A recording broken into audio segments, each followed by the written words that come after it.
Hello and welcome. My name is James, also known as DancingGeek online, and all my info and everything will be with the show notes underneath the video. Okay, so for those of you who have watched my previous videos, this may look a bit different or sound a bit different to normal because I'm using my new camera. I got it at Christmas, and it's a webcam.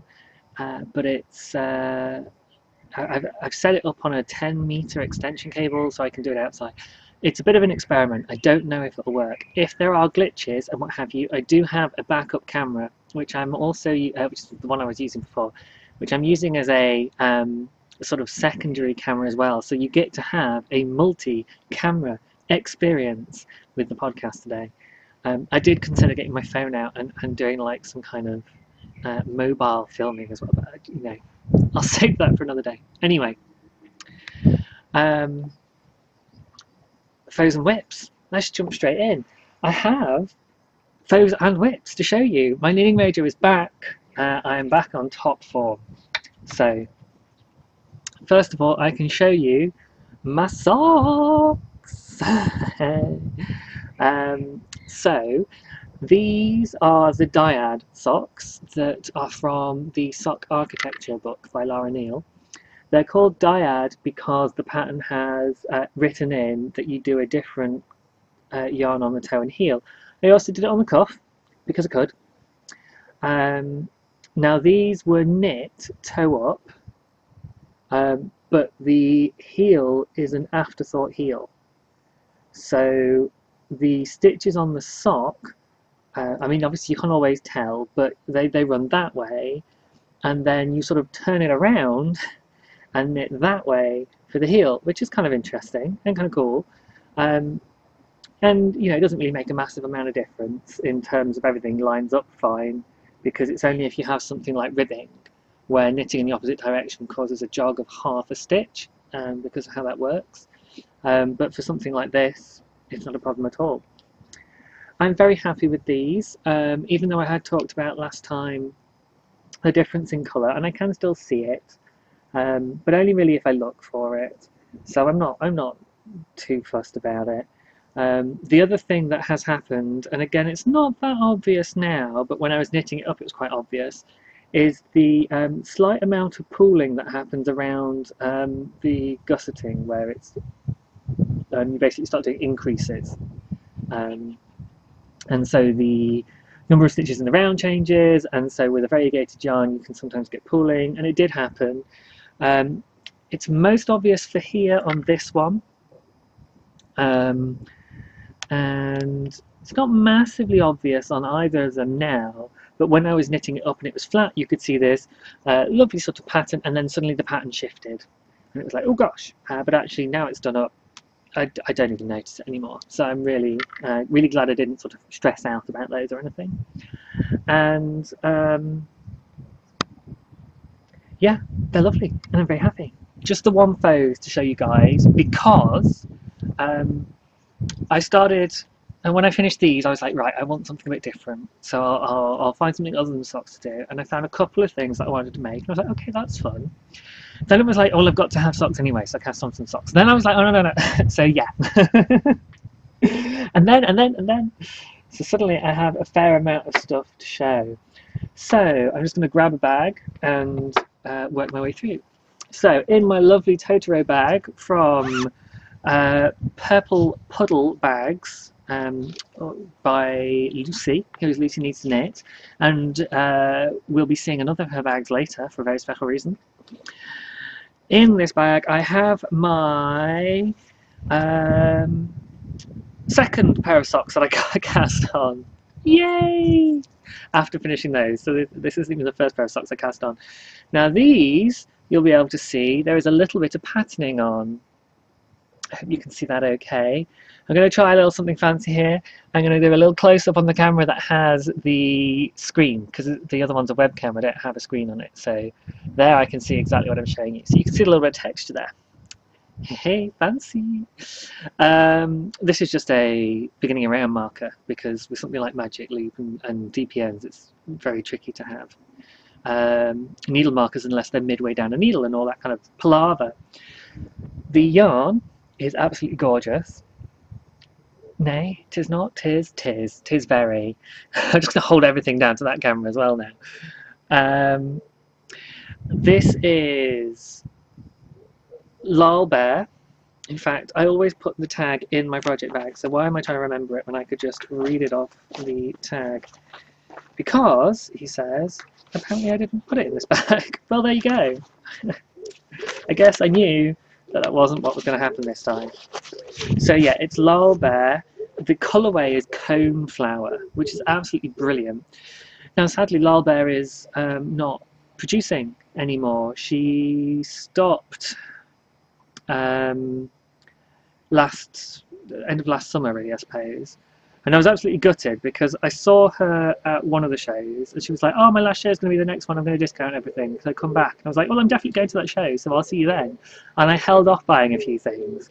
And then she had to bow out as the second show.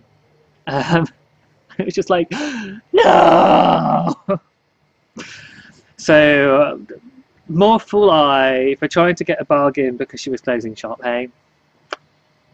But yes, I think it's her Bounce sock 4-ply base, but it's all in my project notes on Ravelry, and it's a little bit redundant because, as I say, you can't actually get it anymore unless you're buying from someone's stash or something like that.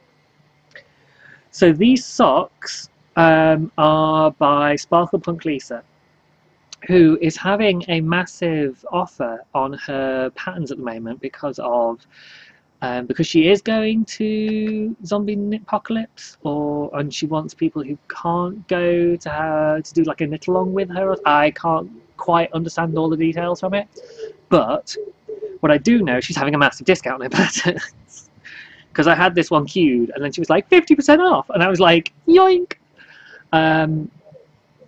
So yeah, if you go to her Instagram page, which is Sparkle Punk Lisa, Sparkle Punk Lisa, all one word, as you'd think it was spelled. She's got info on one of her photos there about the giveaways. Basically, there's a code and you get 50% off any of her patterns. I just can't remember what it is, and I figure why not get you guys to go and check out her Instagram feed to get the code. Yeah, you're getting stuff for free, or the code for free. You're getting the discount, the patterns for half price.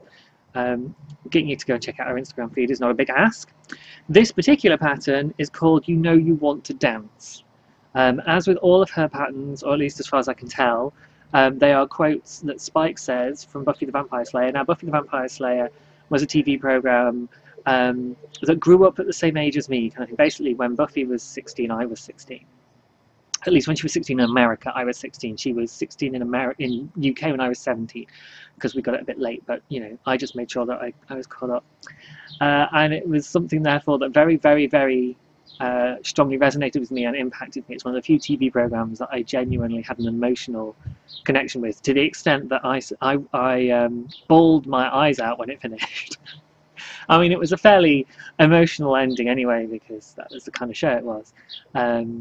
But I was just mourning the loss of my favourite TV program, which I have never done for anything before or since. If you hear that little tinkling, that is Stitch coming across the garden. We've got some slate chips that he's just walked across. They're fancy, don't you know? They were here when we got here. And not that we haven't like put more slate chips down and stuff. I'm not trying to. Oh, what was all that, babes? What was all that? Noticing a process there. Move along. So yes, it's a paid for pattern, but it was something like £2.30 with the discount or something for me. I can't quite remember. And yeah, and it's designed for very variegated yarn. I was chatting with Lisa on a VKN, and this sock came up, and she was talking about how she designed it for this very, very busy yarn. So it's a nice, not overly complicated pattern, but it's got a bit of something to it, and it's a really nice knit. It's really straightforward. I'm intrigued by the choice of knitting it toe up. I'm thinking perhaps it would have made more sense to construct it cuff down, for the way the pattern is, just to make things a little bit easier. But it's worked out fine anyway. I just had to be a bit careful with my gauge, and I'm kind of thinking I hope that the sock's going to fit okay. But you know, I mean, it is what it is, and the instructions she gives work for what she tells you to do. So I just am like, oh, I have to do gauge checks, and oh. Whereas I think if I knit it cuff down, I wouldn't have to do that. And I'm like, can I do it that way, please? And full disclosure, there's also I do a 68 stitch sock, and when I was looking at how the pattern's put together, I was like, I suspect the charts I'm reading are maybe one stitch out. I think the charts are supposed to match up between the foot and the leg. And I was like, to me, I think that's going to end up one stitch out. So either I'm going to completely mess up the pattern on this sock because I've adjusted to what I think is going to make everything line up, or I'm right and there's a bit of a glitch on at least the 68 stitch thing. Now, it's not major, and I don't think you'd be able to see it if you just knit it exactly as it's written in the pattern and all of that. I'm just a real pedant for numbers and everything lining up and adding up and what have you. And Josh has been on the receiving end of that as well. And I did end up kind of apologising because I got a bit kind of worked up about it. So I don't want it to seem like this is an attack on the pattern at all. I am a pedant when it comes to these things. I think it's still going to be an awesome pattern if I just didn't change anything about it. But you know how it is. Often knitters kind of go, oh, I just like to just tweak that, and I think maybe and that's what I do with sometimes the sort of the exactness of you know, oh, that wants to be one stitch wider, or that, you know, even on a sock, one stitch wider is not actually going to make really a noticeable amount of difference. And that's not what I've done on this. I'm just kind of picking random pedantic examples out of my head. So let's move on, shall we? You know you want to dance socks, pattern by Sparkle Punk, Lisa on Instagram, Sparkle Punk and Ravelry, Lisa Tomko, and yeah, the yarn by the No Longer Dying yarn, Lyle Bear. That was a really just badly constructed sentence, that whole thing. I apologise. In a light-hearted manner, not in a genuine I feel bad manner, yeah? No apologies podcasting. I think I may just knock that camera, so that's fine. I've got two cameras, I'll make it work. I'll edit. I've been having fun playing with editing, actually, which is partly why I was like, ooh, two cameras, and partly it's in case everything goes wrong with this camera, in which case the entire podcast will be presented as if you're talking to me from the side. So just in case, hi! Okay. Right, next project bag.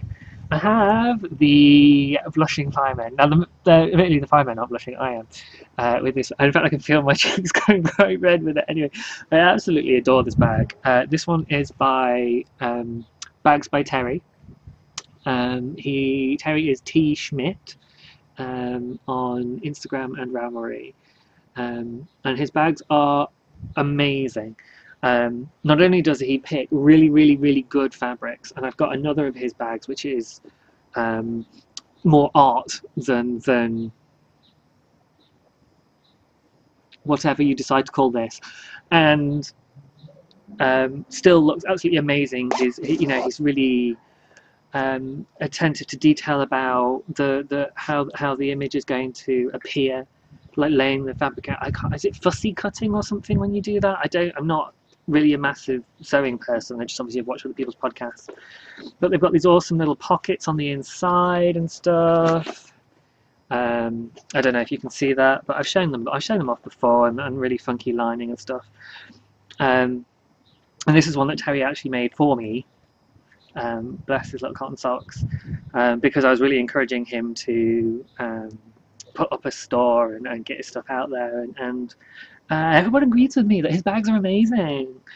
And the last time I looked, there was even still one of these left. So quite frankly, something's wrong with you guys because I was sat there having to tell myself that I don't need to buy a second one just because it's available. I was like, no, no, behave. I was like, but I could have two. Oh dear. Anyway, in this bag is a project you guys haven't seen before because this was a project that my sister has actually knit. And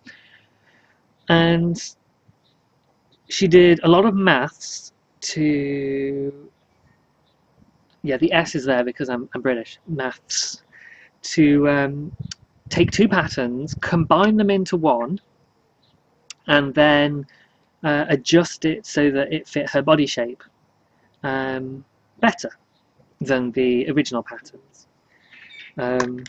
I have very long legs, and both my sister and I, for different reasons, have a bit of a time trying to find clothes that fit.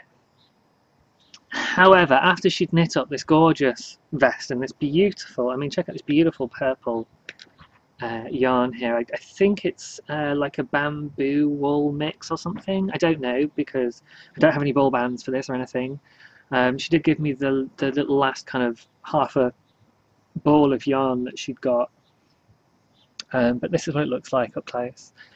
And yeah, so I don't know anything more about the yarn. It feels gorgeous and it's lovely and not drapey, but it will fit nicely, and it does. But she didn't like where everything was falling, so I said for her birthday, before the one she's just had, that I would work it all out, measure her up, fit it on her, do whatever I need to do, and I would make this vest fit. So I've had this vest of hers for a long time. I think it was just sat somewhere in my knitting room for like a year. Whilst I looked at it going, oh my god, I don't even know where to begin. Why did I say I'd do this? I don't know what I'm doing. And I kept saying, oh well, I'll knit some more things and I'll learn, and as I learn I'll get better. No, that's not how it works. You do, and you learn, and that's how you get better. So anyway, I went, I pulled out one of the, because it's a vest, I pulled out one of the corners and re-knit the strap, and then I took it around and we tried it on her again, and we saw what worked and what didn't and what needed to be moved. And it kind of was like, right, okay, basically I need to re-knit everything from basically the bust line up, which is fine, because actually it's a fairly quick knit. I mean, it's I'm doing it on 4mm needles, but it's a vest, so it's decreasing quite quickly.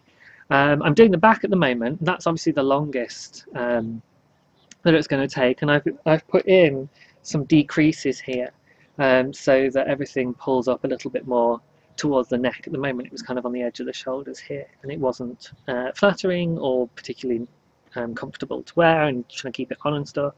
So fingers crossed. It's been really fun working it all out. So I ripped all the yarn out and then I washed it. So I cut out the yarn. I left a big tail because I'm going to knit up to about that much. I don't know if you can see this. I'm going to knit about that much, and then I'll use the rest as the tail to weave in and overlap. I didn't want that to be right at an edge, because obviously I've ripped it back to the beginning of a row to work everything out.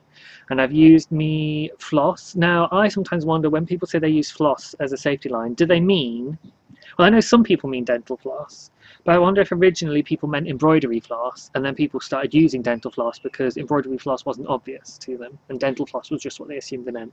But I'm basically going with the more pragmatic, I don't own embroidery floss, I own dental floss. I'm using dental floss. It is technically waxed, so I'm trying to make sure I don't get sort of wax deposits all over it, but it'll get washed and what have you, so it'll be fine. It's not like it's heavily waxed or anything. And it works beautifully because I knit this in about 4 rows and then realised I'd gone horribly wrong, so I ripped it all back to the safety line and started again, and so it's earned its money in that, and it's also because everything was seamed. And there were also seams down the side a little bit, and because of the construction and all this kind of stuff, So basically ripping everything out was the easiest way to go. So I've ripped out everything, even though I've been knitting it up in about 4 sections. It kind of goes 1, 2, and then the same at the back, 3, 4. I can tell you this because I basically reverse engineered what my sister knit, changed the design, and worked it all out for myself. So I kind of feel like I've designed the top half of this vest now. Based on something that was either one of 2 patterns, and I don't even know which one of the 2 she used at the top. I know which 2 patterns she had because she gave me all her paperwork with all her working out on it. But if you've ever tried to translate somebody else's notes when they're not written so as to be legible by somebody else, it reminds me very much of trying to read someone else's programming code when it's not notated, and it doesn't have notes in it and stuff, and you're just like, yeah, I'm sure this makes sense to you because you know all the things that this means in your head that you didn't bother writing down for other people. Very much that kind of a scenario. So the notes just kind of ended up getting put to one side. But yeah, so this is the front. This will be the front, and this will be the back. And yeah, it's really cool. And once it's done, it'll have a little bit of ribbing around the sleeve and around the neckline. It's going to be a V-neck. So I'm quite excited to be working on this finally, to have finally worked it all out and be happy that I've got a good idea of what I'm doing, and you know, now I just have to knit up the instructions that I've written out. So I worked it all out and then I wrote it out like, you know, knit to slip marker, knit to marker, slip marker, all of that kind of nonsense. Not quite that much detail actually, but it's things like decrease in pairs 10 times over 50 rows, that kind of detail, where I've written all of that down, and then I've written next to it, it's row 1, 6, 11, 60, and so on and so forth. So that as I'm doing my row counts, because I definitely have to do it for something like on the back, because I've no idea what I'm doing otherwise, you know, I just keep every row, I'm keeping a row count. And then I look and I just kind of go, right, when's the next row that I have to do something interesting on? Okay, so when I get to that row, right, I've got to do something. So that's how I'm working. I'll just pack this back up. And in fact, I can show you, because this is my working out, I can show you my drawings and stuff. I think that's showing up on the camera okay.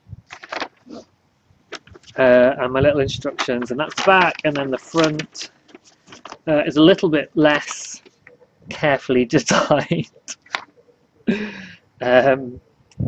But again, and you can see from when I knit the first version of the front, my little stitch counts down there.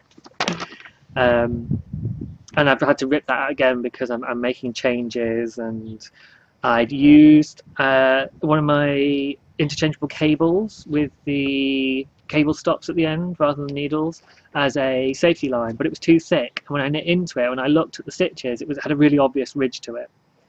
And I was like, it might wash out, but if I'm going to re-knit most of it anyway, I'll just rip it all back, make sure I use floss, and then I know that it'll be less of an issue, and washing should definitely get it out. You know, I'm less concerned about that being an issue. You know, I don't want really obvious seams kind of running across there. It'd be a bit of a disaster. So that is whip number 2, and that has been sat in my projects folder for over a year on Ravelry, so it's really nice to actually be making progress on it and have something to show you guys. Next one along, this one is quite exciting.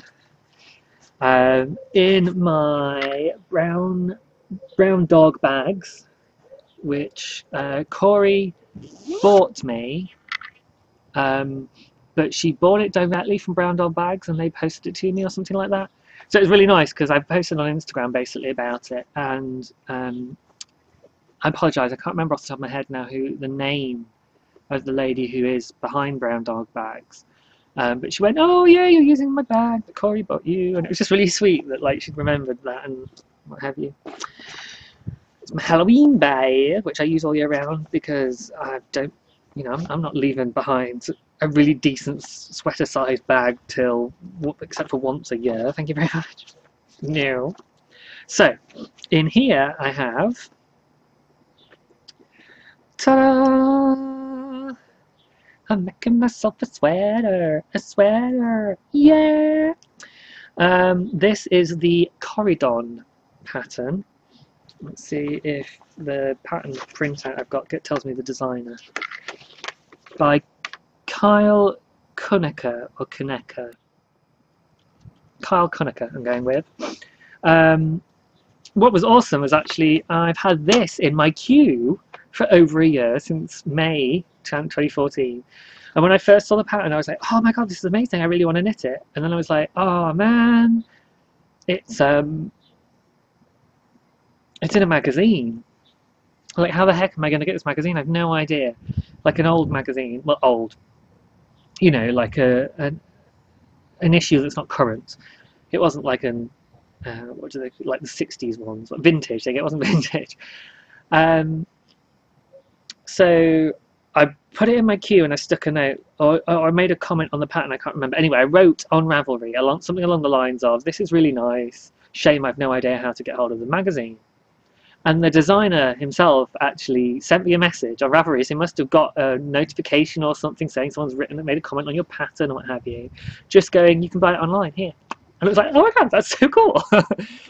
So yeah, I think it's on the pattern itself, but if you want the info and what have you, I can look it up. But basically, I had to go to a website, and it's called Zinio, Z-I-N-I-O, and they have an app, so I actually have the pattern. I can get the pattern on my phone, and you can buy the magazine online, and then Zinio.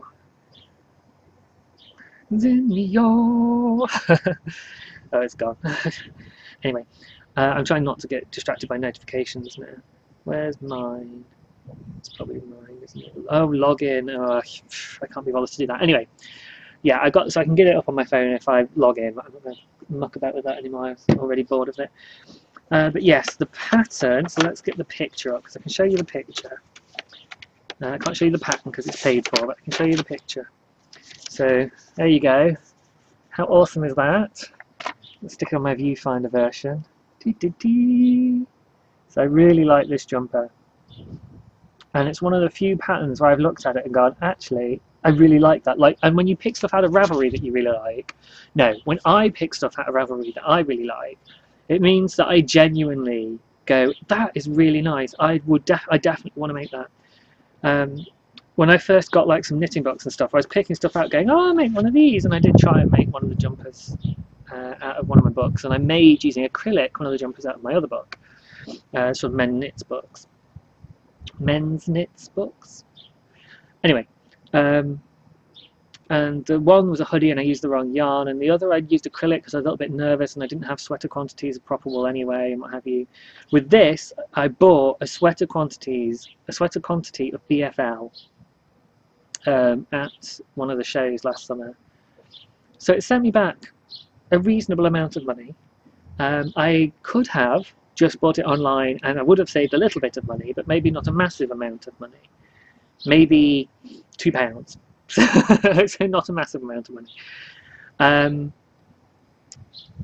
And anyway, yeah, I'm really excited to actually be knitting this up finally with proper wool. Now, the other thing to mention about this, well, there's two things. One is the yarn at the bottom, which you may recognise from the scarf I showed last time, because I'm using I had about 84 grams of the DancingGeek Reverie colourway left over from Merla Fibre Arts, who gave me a custom skein of worsted yarn for promoting her Kickstarter, which didn't go through anyway. She cancelled it before it even finished. But I'm using that with this lovely brown. Now, this lovely brown used to be a lovely white. I dyed it. Oh dear. Yeah, I dyed it, and in fact, I dyed all 8 skeins of the stuff. It was an interesting learning process, as well as an interesting dyeing process. It was not straightforward. It was and it wasn't. The straightforwardness of it is you take wool, you put it in water with vinegar, then you put it in water with food dye, and you heat it up to at least 82 degrees Celsius, which is something like 180 Fahrenheit, and you don't let it boil. You keep it between those two for, say, 10-20 minutes. Sorry, distraction. And then you take it out, you let it cool, you rinse it, and hey presto, you've probably got a dyed yarn. What is tricky is trying to do it in bulk and realizing that the equipment you have isn't big enough. Trying to get the shade you want and realizing you've not put nearly enough food dyeing. And then trying to get the skeins to match when you don't have equipment big enough to put them all in the same dye pot. Batch numbers matter, people. So, excuse me, rustle.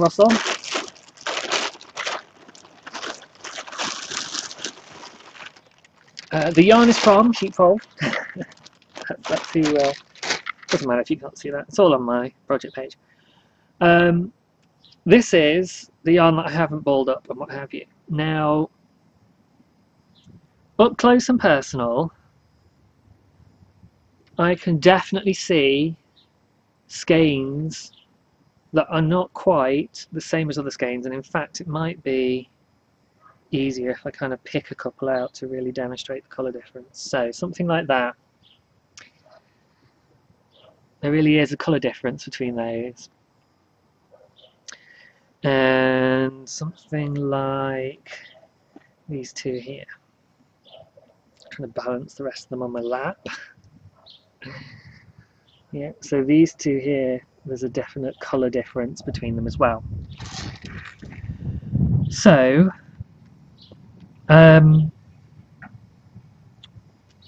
what I'm hoping is there is also natural variegation within the skeins, because at first I did kettle dyeing, but kettle dyeing is more work, I found, and to do it, sorry, the plastic bag is blowing around, so I'm just going to secure it like that. Okay, kettle dyeing gives you nice variegated yarn, but I found it a bit more work than microwave dyeing, and the microwave dyeing is all I need, because I'm just doing a solid colour, that's fine. It comes out a bit more solid in the microwave, because I don't know actually, I guess because you don't have that kind of slight circulation you get, the convection currents that you get in a kettle, which is basically a big ass pan, as opposed to just in a small bowl in the microwave.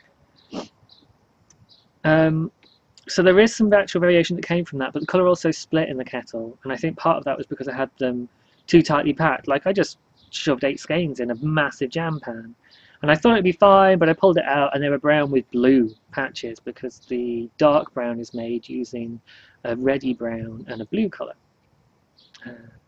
I checked the ingredients and looked at my results. They matched. So yeah, it's not going to perfectly match together, but I'm going to go with, they're not that different. They're only really obviously different if you're looking for it. There's variegation which will hide some of that. And if I think something looks like there's a really obvious sudden clash in colours between two skeins, I'll just have to rip back and do some kind of overlap between the two skeins. So, you know, rip out the second skein, and because I'll probably have only done about 10 rows or 15 rows or something by the time I can see, so it won't be a massive deal. Rip it out, rip out, say, the same amount in the first game, this game beforehand, and then do something like a couple of rows of each for those 30 rows or something, just to try and get them to blend a bit before I go off on the other one. It might look awful, I just don't know what's going to happen. I'm also going to try and make sure I pick fairly matching skeins anyway for, say, the front piece, and when I do the back as one piece, try and pick matching skeins. Maybe save, if there's one, there is one I think that is the most unlike all the others, because I also experimented with things like reusing dye pots and reusing acid pots and what have you to see what happened. Well, I paid for my experimentation. One is a little bit more red than the others. But all of the others blend fairly well. This one kind of looks red compared to most of them. Now it's only, again, if I stare at it, and only in really good lighting. So most of the time not going to be a problem. But I'll probably save that one till last and use it in an inconspicuous place or whatever I can do. Like I could do the collar in it or something like that. Anyway, all of that is yet to come with this project. It'll be interesting to see how knitting with hand-dyed mismatching skeins, stuff that I've done, will make a difference on such a big project. Again, apologies sprinkles, I need to edit this out. That wasn't quite right. Pop it down there. Yeah, so there's going to be a bit of an interesting journey about how I knit those together into one garment. And I have to say, I was a bit foolish, kind of making my first home dye job be a jumper, you know, a jumper quantity or a sweater quantity. Excuse me, my nose is starting to run a little. I like the fact that I say jumper, but I call it a sweater quantity because that's the phrase that I've always heard on podcasts. Because sweater's the American sort of terminology more so. A jumper quantity, that just sounds weird. Of yarn all in one go and try and knit one garment out of it. Let's go, you know, why did I not just dye one skein? Because I was dyeing because I had to. To actually get me to take the first step, sometimes I have to put myself in an awkward position. And I bought a load of yarn going, I'm going to have to dye this yarn because I don't want to wear a white jumper. But it was slightly cheaper than buying the already brown yarn. Also, the already brown version of the BFL was a natural brown, which is good, lovely, but it's not what I wanted. So there's nothing against that. I think that would work lovely, but I was like, no, I want a dyed brown kind of colour for this jumper. And I kind of had this jumper in mind. Like I said, I've had it in my queue for about a year. Now, I may have to edit this out, and I apologise if I suddenly run off, because there's another cat that's come in the garden. Big fat cat as well. And sometimes it's friendly and sometimes it's not with mine. So if mine look agitated, I go and shoo it away. But otherwise he ignores me, which is not good. Other neighbours' cats need to be afraid of me. Afraid of the very sound of me coming, so that they don't hurt my cats. I'm very, very mama bear. And Rory got bit recently. And I had to take him to the vet because he was limping around. He was feeling so sorry for himself. He was like, oh, oh. He curled up under the bed in the corner going, oh, don't touch me, go away. So of course he got taken to the vet and had a couple of injections shoved in him. And after that indignity, I gave him some oral painkillers. And by the next day he was like, yeah, okay, I'm fine now. So I don't know how much of it was that actually, yes, the painkillers and the antibiotics just made sure that he was fine, and how much of it was, oh, if I behave really kind of like mopily, I get dragged off to the vet and stabbed, so I shan't do that again. But we'll see. It really wasn't a big deal. It was this tiny, tiny bite. It was very clean looking. It didn't look sore, swollen or infected. He just, I think, felt very sorry for himself. I think he was a bit of a shock as well. So what else can I say about this? It's a good job. I don't mind working in rib. The pattern isn't ribbed, but it's that kind of knit purl patterning. I don't think I'm giving too much away by saying that. From, you know, if you look at it. In fact, here's a nice little close-up of the pattern itself. And the cuff there down at the bottom, and you can see actually the cuff, it has a line of the sweater jumper. I really like that little feature that it's got a little line of the sweater main body colour before the cuff. I think that's quite cool. Yeah, and I'm really, really enjoying it. It's a really nice, easy knit. I'm doing it on 5mm needles. I'm doing it on 5mm needles, and so it's knitting up like nobody's business. This is zooming away, you know, considering I've been doing lots of sock knitting and sock yarn knitting. Doing worsted weight or Aran on a 5mm needle is just like, oh my gosh! Like in an hour or something, I'd done a foot-long swatch, and it was just like, oh my god! Maybe more than an hour, maybe a couple of hours, but because I was swatching in different needles to get gauge. And I've been doing everything very carefully, properly with this. I'm doing everything you're supposed to do because I don't want it to. I don't want to have problems. I can be a little bit haphazard, slapdash. Combine the two, haphazard. Sometimes I get excited and I just jump in, which I did with the dyeing a fair amount. To be fair, I got excited and impatient. So the number of times I squoze out yarns when they were still hot. And then left them on the side airing so they cool down quicker, so I could rinse them sooner, so I could pat them down quicker, so I could dry them quicker. So it's just like, oh, I need my yarn now. It really was a little bit of obsessive. The good news on that front as well, though, is that I did think at the time to take my camera with me into the kitchen. So I've recorded the whole process. Now, unedited, the footage is an hour long. But it's also a bit of a mess. And I wanted to play around with my video editing software.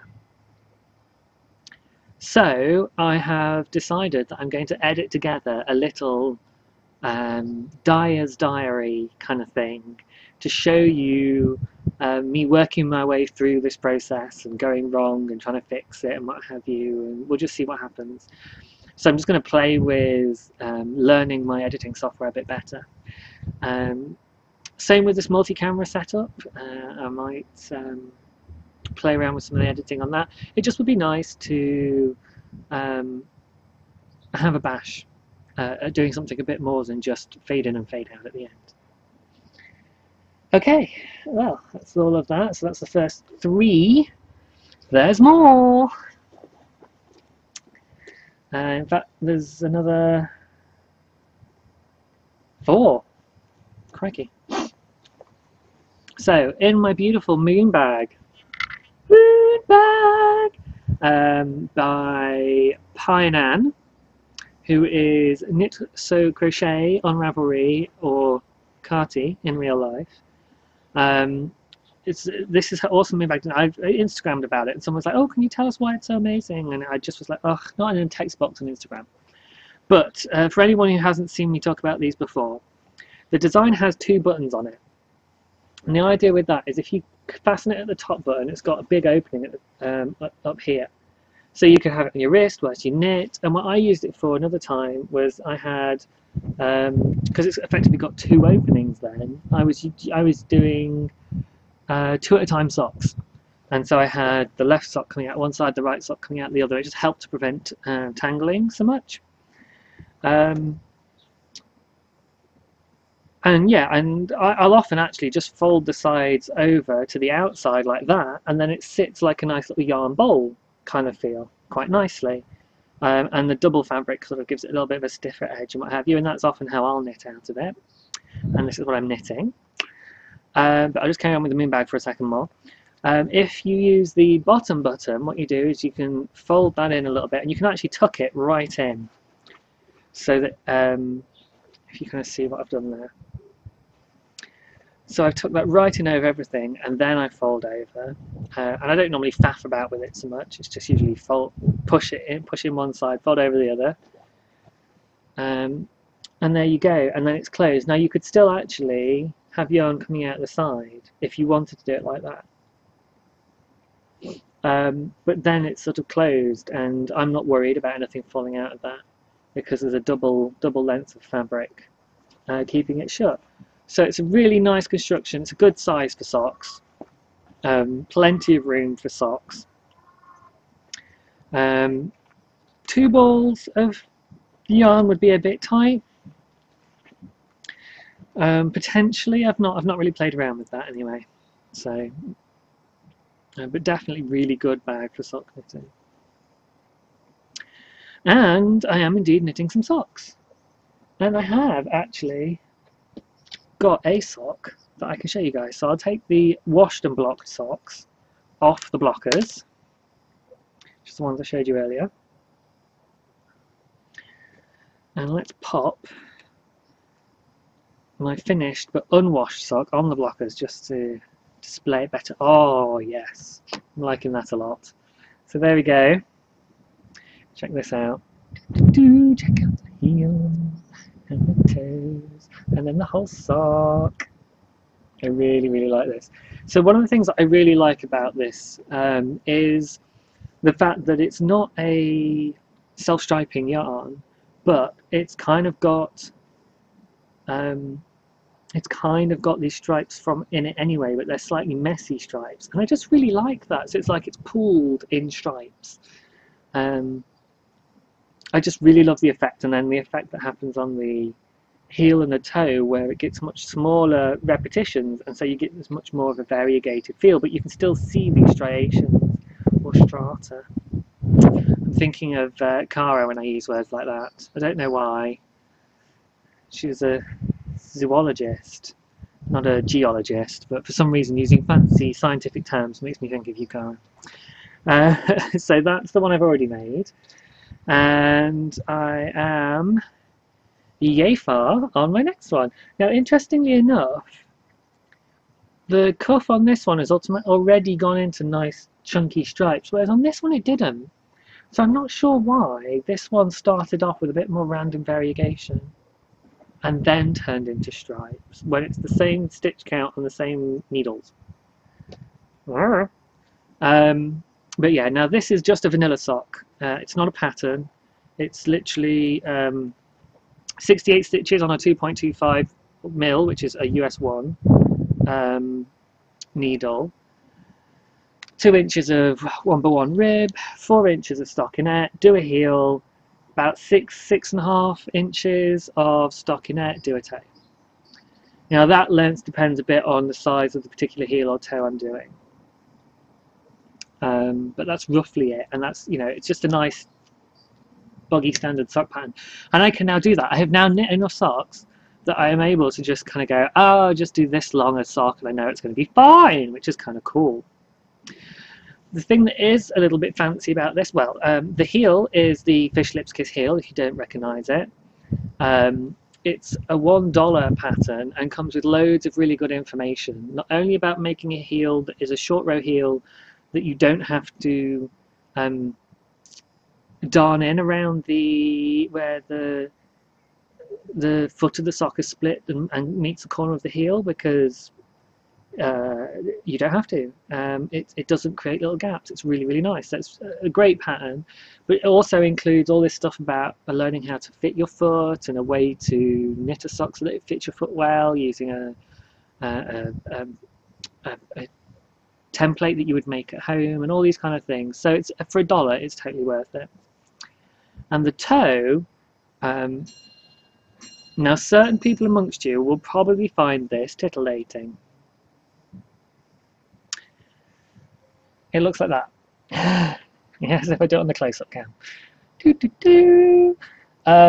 It's a spiral toe, so you can see it's got quite a fun effect on the toe there. But of course, when it's actually got toes in it, it's really not going to be that obvious because it's going to look more like that. But it's one of the toe patterns from Sock Architecture that I hadn't tried. So I was like, oh, well, I'll try another toe. Because I do like to try different things and learn as I'm going, you know, how things work. And the construction of this is actually really simple and made me go, oh, okay, so if you change where you do something, you do the same kind of things but in a slightly different order or what have you, and the shape will be the same but the patterning will be different, and all these kind of things. So it's really really fun kind of learning sock construction by trying all these different things out and getting to and kind of feeling confident just to pick up some wool and some needles and not need a pattern and go, I can knit myself a pair of socks without a pattern. Pretty freaking awesome. Oh yes. I remember what it was like to knit my first pair of socks and slavishly follow this pattern, not having a clue how it was going to work out, and being terrified that these inches and inches and inches of stockinette that felt like it was going on forever were going to be ruined by me mucking something up. It is worth it, guys. If you haven't knit a pair of socks before, do it. Do it, even if it's only one. But I promise you, hand knit socks feel amazing on your feet. Sorry, I caught my nail on some of the yarn and now it's really bugging me. I'm just going to try I can't deal with it right now. It needs. So I was talking about my vanilla socks that I've just knit up without a pattern. What I haven't told you is about the yarn. So this yarn is by Natural Born Dyers, and it is called Red Admiral, and it is a high twist BFL/nylon sock. I'm pretty sure it's, oh no, it's 80/20 wool to nylon, and you can see the high twist. It has got a very, very clear sort of structure to the yarn. I don't really know how you describe it, but rather than being soft, fluffy and uniform, it's soft, fluffy, but with definite bumps along the yarn. Probably would do something like have very good stitch definition or something, I don't know. What was I going to say? Natural Born Dyers, they dye with natural plant dyes. That's what I was trying to say. So it's all dyed with natural plant dyes, which is really cool. And I really like their stuff and their colours. I've been a big fan of theirs since I first came across them, and have quite a lot of yarn by them actually, which I've been constantly trying to knit into something and then changing my mind and ripping it out. And hilariously, the one of theirs that I've now ripped out twice is a colourway called Froggy. Should have known, really, shouldn't I? But this one is Red Admiral, and it's absolutely gorgeous. It's sort of reds and browns, but it's more like it's dark pink and dark browns and light pink and light browns. Unusual colour choices for me, but I actually really like it. I picked it because I saw, oh, I'm sorry, I think the name begins with an M. Mind you, is that your Ravelry name or your real name? I can't remember. Anyway, the lady behind Natural Born Dyers, I'm pretty sure it's a husband and wife team. But I could be wrong on that. It's a man and a woman anyway, behind Natural Born Dyers. Let's not make assumptions. And she had a crocheted shawl on that was in this colourway. Now it was a different batch, so it's slightly different, and I really liked the colours in her shawl, so I picked up a skein of it and was like, oh, it's a bit different. And they were like, yeah, it's a different batch, but I was like, I'm getting it anyway and we'll see, and I really like it, so tell you what. So it's packed away in a little moon bag. Apologies for the screaming children, if that is bothering you. I have to admit, I don't hear them often. I'm going to blank them out. There are a couple of houses down, and they have this trampoline in their backyard, and it's amazing. And I can actually hear them most days when I come out. Because if it's sunny, I'm out and they're out. Right, next one that's easy to pick up. This is in my awesome science bag. Oh, this is taxing me. Which one? Who is this one by? It's a Free Spirit Studio Ginger. He says, no. Maybe. Absolute Wonder. Is that a Free Spirit? Are they the same person, but Absolute Wonder on Etsy? Or am I giving credit to the wrong person? Anyway, the bag is Absolute Wonder, which I'm pretty sure is the name of the Etsy shop. So check that out. And it's got awesome rainbows on the inside. And in here, I have the Socky Slouchy hat. Now it's the second time I've knit this up. The first time was the orange and brown variegated hat that I've worn quite a few times in my early podcasts. I've worn since, but not so much podcasting. Certainly when it's really sunny, I need something with a brim on to stop my dark out chest. Because apparently I would go really nasally if the sun was in my eyes.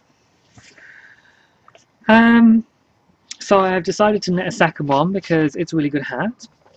And I had sort of just the right amount of another sock yarn left over after knitting one of my shawls before. This is left over from the Exploration Station by Stephen West. I think that's the right one. Either that one or Josh's one. But no, I think Josh's one was the green and silver one. Ah, it was a while ago now. Like last episode when I showed it, wasn't it? I don't know. It's a long time ago that I knit it. So the socky slouchy hat is a free pattern, and it's a pretty basic, straightforward.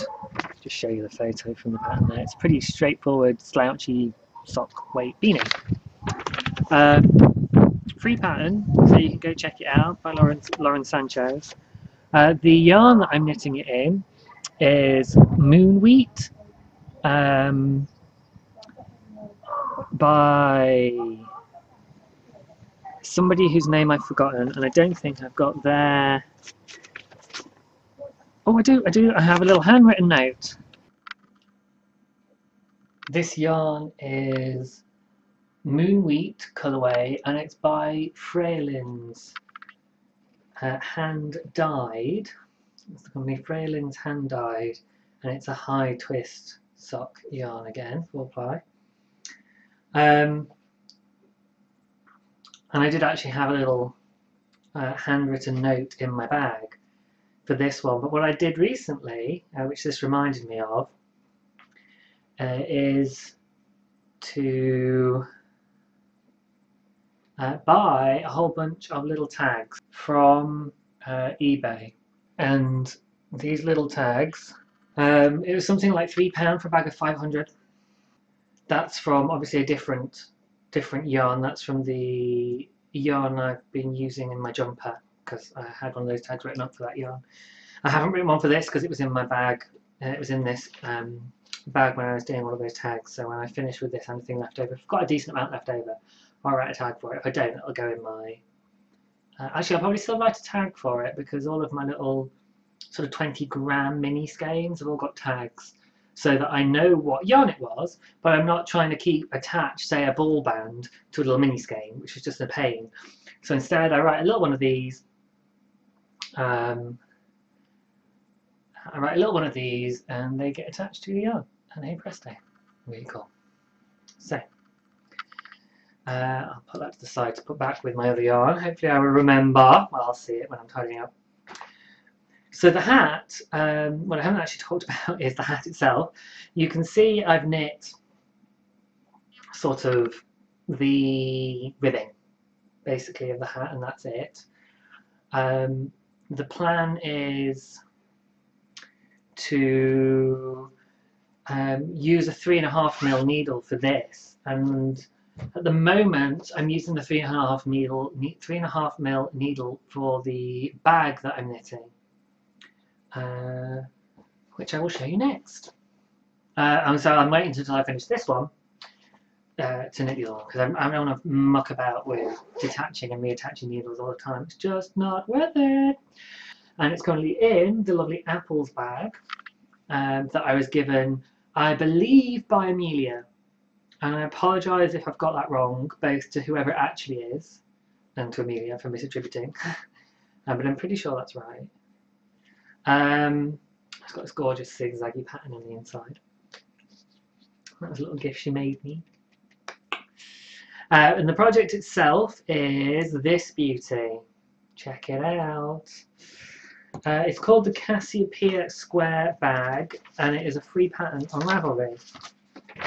And you can just see there's a little turtle on top of the bag there. Now the reason for that is that the turtle toy is a paid for pattern. The Cassiopeia Square Bag is a free pattern, but you can see on the shell of the turtle there's a little pattern there for the shell, and she's taken the stitch pattern, is that what you'd call it? Like from a stitch dictionary, to create the front of the bag. And then there's a different stitch on the back. So she's advertised the sort of inspired by whatever you put, attributed the Sheldon toy pattern, which is the little Sheldon the turtle. Sheldon.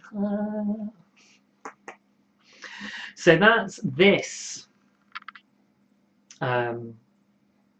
fabric. Let's give you a close-up there. Isn't that gorgeous? And this is a combination of two different yarns, if you can't tell. The sort of background yarn, as I think of it, the light blue and the multicolour yarn, is the Great Barrier Reef colourway. Sorry, that was Great Barrier Reef colourway, which was by FO and Dye. Ellie did kind of not a competition, but like a dye-along with Kristen from Woolenvine Yarns and Laura Jinx from Jinx Yarns, and they ended up choosing 7 Wonders of the Natural World, and there was a miscommunication, and I think it was Kristen did. Is it Kristen or Kirsten? Oh dear. Anyway, the lovely lady from Woolenvine, whose name I have apparently now can't decide on, did a slightly different thing, but it's still gorgeous. So. But that's the yarn, and as I say, yeah, it's by FO and Dye, and it's on her Galen base, which is 75% superwash, 25% nylon, 400 meters, and it is spiffing amazing.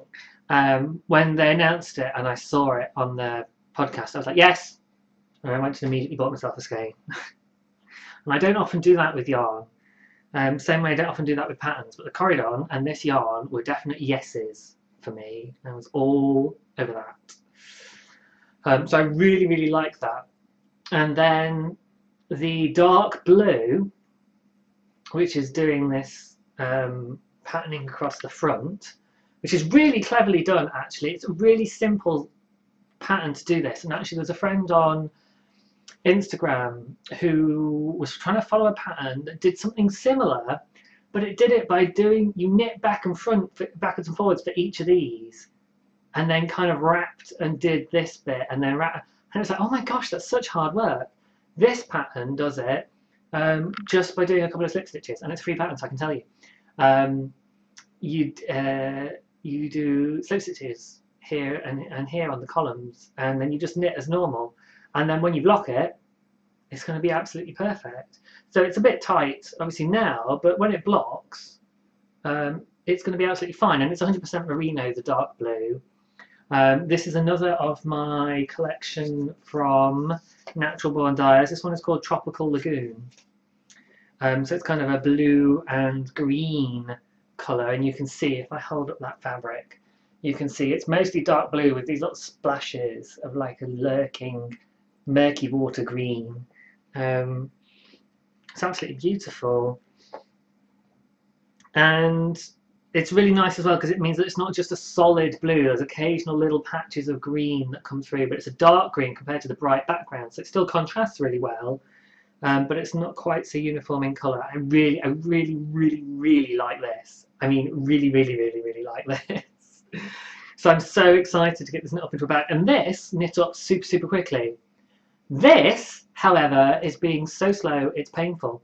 It uses what's called in the pattern bamboo stitch, where you knit two, no, you do a yarn over, knit two, and then slip the yarn over the two you just knit, and then just purl back at the end. And it's so slow for me to knit it up, because the fast side should be the knit stitches, but you can't because you're going and then you're purling back. And I did wonder whether I should do the yarn over slip pass stitch over on the purl side so that I could just then go on the knit side, but to be honest, it's the passing the slip stitch over that's really the slow part, because you're doing it over 2 stitches, and I'm trying not to drop them off my needles. But it has grown considerably since I started. I'm certainly past halfway on the fabric, I would say. Yes, I'm past halfway, certainly, or maybe 2/3 of the way through, in fact. Or maybe not quite. But anyway, once I've done the back, I will then go back to doing this and do a flap for the front. Now, the pattern gives it a shaped flap, and it kind of just is up here. I'm going to do a longer rectangular flap, just a little bit more of a masculine shape to it. because it's going to be my bag. And the colours are enough of a pizzazz without kind of doing a cute little flap as well. I want a decent flap. There's a practical side to it as well. If I'm going to carry like my phone or my wallet in this, I want to know that it's a bit more difficult for somebody to slip their hand in the bag. And I've sort of based it on the bag I currently use, which has started to fall apart. Bless it, it's had some good use. So yes, I would expect quite a bit of the Great Barrier Reef colourway left over. I'm hoping I'll have enough of the Tropical Lagoon colourway to actually make the whole thing and that I don't run out. I do have a bit of a similar colour that's the same base that I could sub in if I had to, but I'd rather not. So yeah, once I've got the 3.5mm needles off of that project, I will then go to doing the hat. But I want the bag first, because I'll use that straight away in the summer, whereas the hat I might or might not, and I already have another hat that's perfectly good, whereas the bag that's replacing is, it's got a rip in places, and yeah, it's just starting to give way. So that is all of my knitting whips. However, I also have a spinning whip. Woo!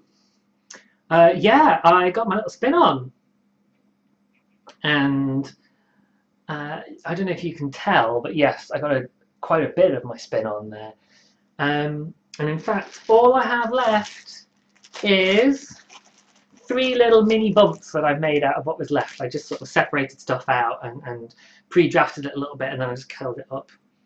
I don't know if it's really a battling or whatever they're called, tribble or these kinds of things, because I basically just wound the fire up a little bit by twisting it and then letting it curl up a bit.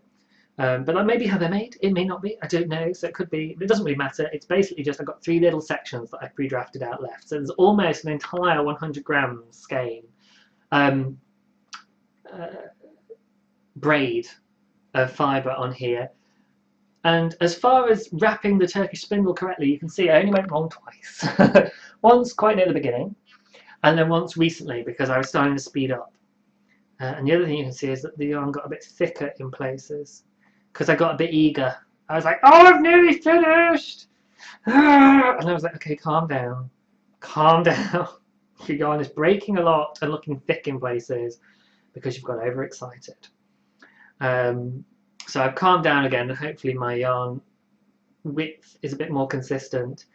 It's very thin in places, so it's sort of it's a skinny thick and thin because it goes down to like super fine, like cobweb or thinner in places, because it's just a single at the moment, and it comes up to probably lace weight. I'm hoping to 2-ply this into a fingering. Or maybe it'd be a lace, or I don't know really, because I only really know how to 2-ply. That's the only plying I've tried to do. But I know I have a book that in Respect the Spindle that I got for Christmas that has some other plying techniques in there, and there's YouTube which tells me how to do everything. And I mean everything. Anything you need to know how to do in your whole life, just look it up on YouTube. Not sure how far. Your mileage may vary with that advice. So the fibre is Breaking Dawn, and it is by British Bee Knits, who is the amazing Rebecca. And I've just seen for the first time on the inside of the tag it says 100% merino. I don't think I ever noticed that before. So now I know the fibre content as well. Maybe I did know before, I don't know. But anyway, she is British Bee Knits. It's only got a oh no, this has got a better sticker on it for her. So there's her name. She has an Etsy store, and she'll have sock yarns in there and fibres in there, and occasionally she'll do little yarn holders as well, which are these really clever ones, which look like Tupperware tubs, but they've been turned into really cool yarn holders. a little bit like the yarnet, basically, that I showed you guys ages ago. You might have seen recently, I don't know. But it's the well, it's the British version for a start. It's not as fancy, isn't really the right word, but it's nowhere near as expensive, and it's not as, maybe fancy is the right word. I don't know, but it looks amazing. So you should keep an eye out on her shop. I said it's 100% merino, breaking dawn. And I think I called the yarn that I was making, because you put it on Ravelry. If you haven't done this kind of thing, you put your fibre on Ravelry, and then you say you're making some handspun, and that's a project on Ravelry, and then you name the yarn that you're making by spinning the fibre. So the yarn then has its own name as well, and I think I called it something like Turkish Flame, because it's on my Turkish spindle, which was also from Rebecca. Thank you so much, Rebecca. She just sent me as a gift the fibre and the spindle. And it looks like a flame kind of thing, you know. So yeah, Turkish flame. Also sounds a little bit gay, right? It does to me. And this one is sitting in my lovely orange, bright sort of reddy orange car bag by Love Sock Wool, who is Sarah, who has her own podcast I recently discovered, so I've been watching her. Hi Sarah. Thank you very much for my bag. So it's quite exciting. I'm very close to finishing my first ever full skein of a spinning project. Ooh, that would be very different. Not something I think I would like to do. But yes, my very first full 100-gram sort of spinning project. As I say, I've done little mini ones beforehand to try out a bit of fibre that I bought with my aunt, which was teaching me, and that was on a spindle of hers and then on her wheel. So I've got a little bit of yarn from both of those, which is the Rose yarn I've shown you before. It's in my project page. Similar colours. And then mini samples from when I went to go and visit Countess Blaze. She had an open studio. Very exciting. She's talking about a new studio with more space. Another excuse to go and visit. Not that I really need an excuse. I just need her permission.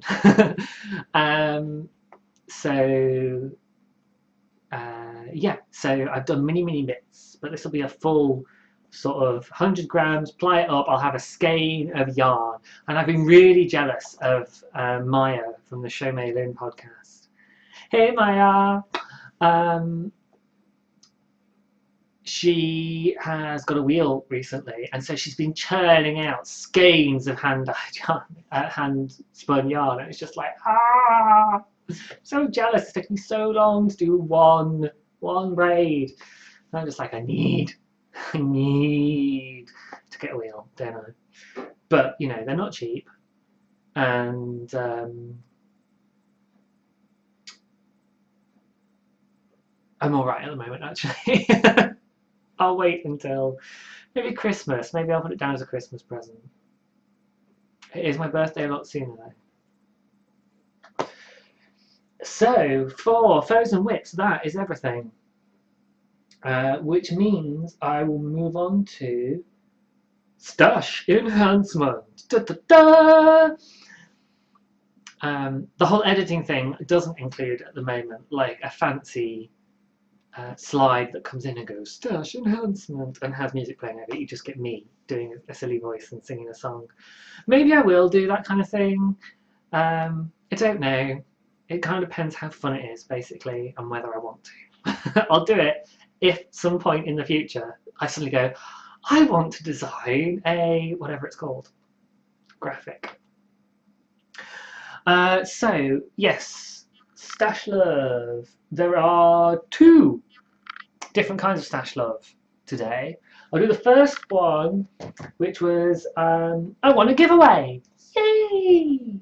For recommending TV programs that Aish from Now she's the Sticky Stitch on Ravelry, and her podcast,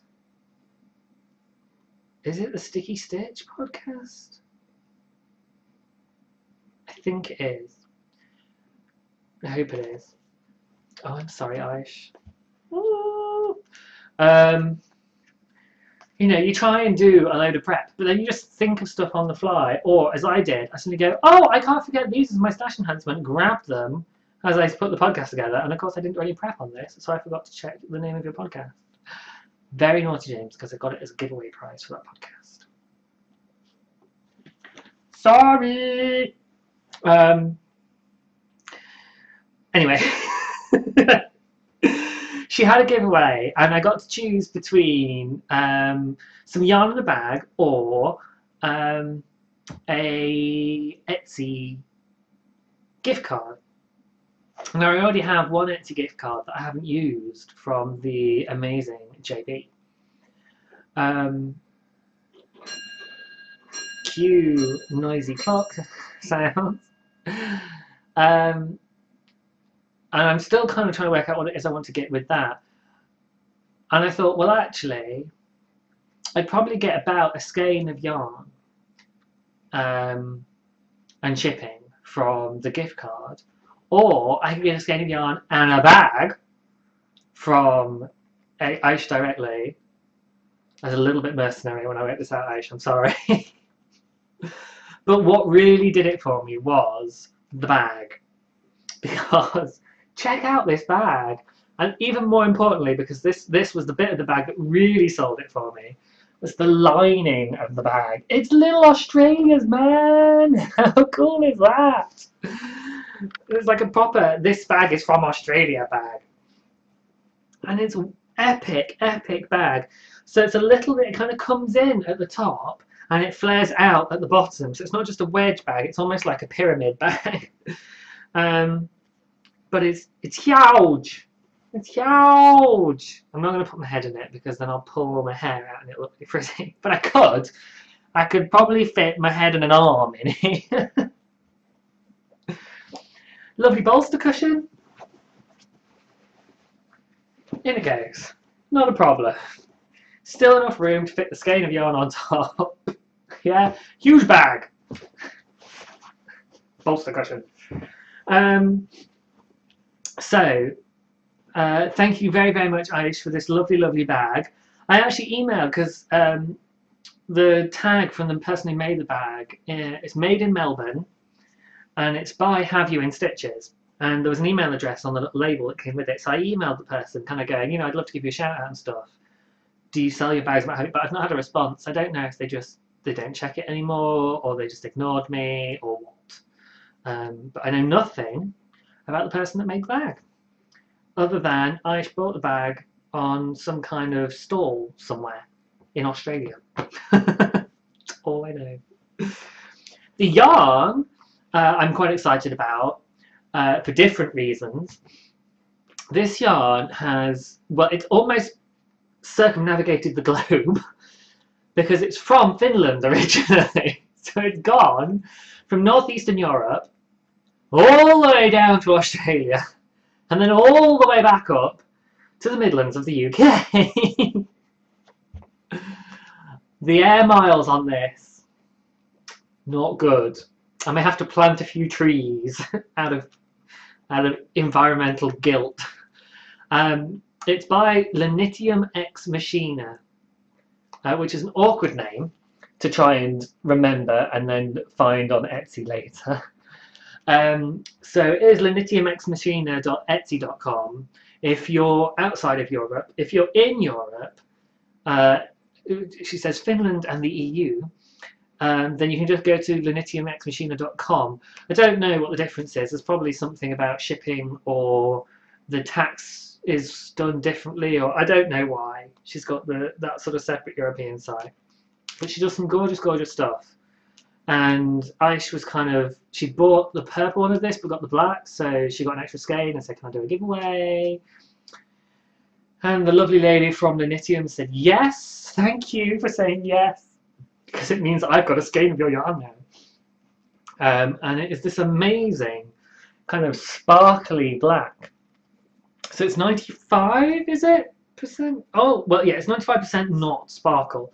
It's 70% superwash merino, 25% nylon, 5% stellina. 100 gram skein, 400 meters, the usual. So it's a sock yarn. The colorway is called Black Pearl, and you can see why. Yes, it really does look like a starlit night as well, like a really dark, black pitch, and the sky is full of stars. I have no idea what I'm going to make with it. I could do some really snazzy, like disco socks kind of thing, which I would not just wear to go disco. I would just wear generally day to day, because I think walking around with some sparkly socks like this would be amazing. It's a glitter sock base, but I was having a look at her shop and she does some gorgeous, gorgeous stuff on there. I did consider just getting the gift card and then buying myself something else from her shop, but I really wanted the bag as well. I just wanted this bag. This bag is awesome, Aish. I'm sorry. Because she said in a podcast, I was like, I kind of want you to choose a gift card because I really like this and I want to get to keep this as well. I'm like, well, I figure I should probably like me, and actually, if you did really want to keep it, you'd have just kept it. You wouldn't have done the giveaway. But you're lovely and you gave it away, so now I've got it. Thank you very much. So that was the first of my stash enhancements from Australia. Yeah, I shouldn't try and do random accents.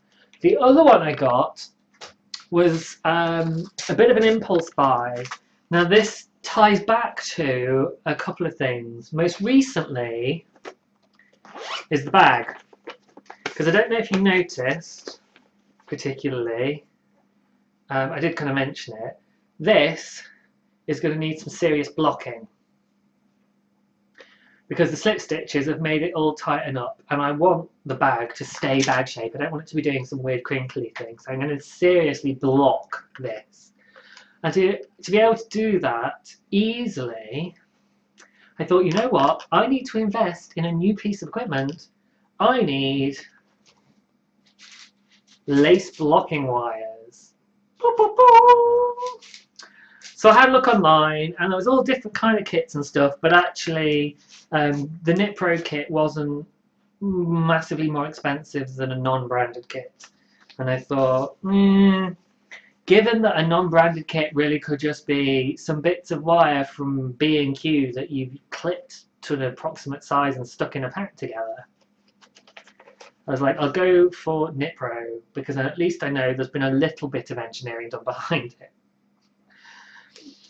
Now they say in here there's 6 wires of a long length, 6 wires of a medium length, so it's almost 1.5 meters, and it says 3 flexible wires of 1 meter long.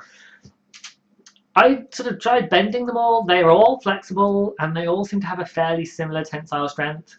So I'm not entirely sure why they think these are particularly flexible, but The other thing I got in the kit was some more T-pins and a measuring tape. So I now have a second measuring tape, which is really handy if I want to take one with me, or I just feel like using a second measuring tape for some reason. Who knows? Because actually I've only got one of most things. So it's only as time's gone by that I got a free needle gauge from Le Berger de France, which is the French shepherd. It's the French wool manufacturer. They did a promotion a while back and I got 20 quid credit. So I got their pattern book and a needle gauge, because I didn't actually particularly like the look of their yarns. So I was like, meh. But I'll have a free book of patterns. Some of them looked interesting. And a needle gauge and a swatch counter. So I also got a whole bunch of T-pins with this, and the cost of the kit on Amazon was just below the free delivery option. So I bought myself another 50 T-pins from KnitPro for like £2-3 or something to just pop it over the free delivery option. So I actually saved money. So at that point I was like, well, stupid not to really, wouldn't it? And the thing that's really interesting is, as well as now having a much bigger collection of T-pins in my little T-pin box, my little orange T-pin storage box. I love this thing, it's so cute! I can't remember, I think this was like a... Where did I get this from? Because it's not the kind of thing I would have bought myself. This was a gift. JB, I think this was a JB gift. And it's awesome, and it's perfect.